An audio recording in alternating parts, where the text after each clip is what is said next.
संध्याकाळच्या निळ्या आकाशाखाली उभा राहिलेला अर्जुन एकटाच वाटेत चालत होता.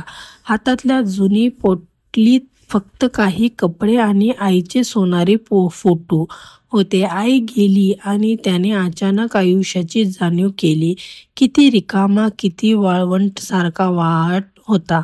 आईचं प्रेम, तिचा आवाज, तिचा सहारा, चेहरा हे सगळं आता फक्त आठवणींनाच राहिलं होतं. लहानपणापासून आईचं त्याच्यावर प्रेम खूप अनोख होतं.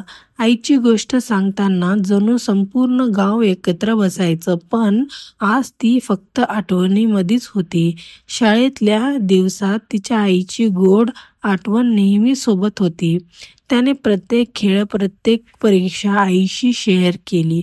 पण आता ती तिथे नव्हती. प्रत्येक रात्री झोपताना आईच्या कुशीत बसायची जाणीव हृदयाला छेद देत होती. एका दिवसाने अर्जुनने ठरवलं की आईची आठवण जपायला हवा. फोटो हातात धरून तो तिच्या आठवणीच्या गप्पा सांगत बसला. आई, तू कुठे आहेस? तो स्वतःशी बोलत होता, पण हृदयात आशेचा एक किरण जागृत झाला. त्या रात्री तो आपल्या खोलीत बसून फोटो पाहत होता. आईचे हसरे डोळे, तिचे मृदू रहस्य आणि तिचे प्रेम, हे सर्व काही अजूनही त्याच्यासोबत होतं. त्याला जाणवलं की जरी आई शरीराच्या दृष्टीने तिथे नाही, तरी तिचं प्रेम आणि शिकवण आयुष्यभर त्याच्यासोबत राहणार आहे. अर्जुनने मनात ठरवलं की आई जरी नाही, पण तिच्या शिकवणी मी माझ्या आयुष्यात टिकून राहीन.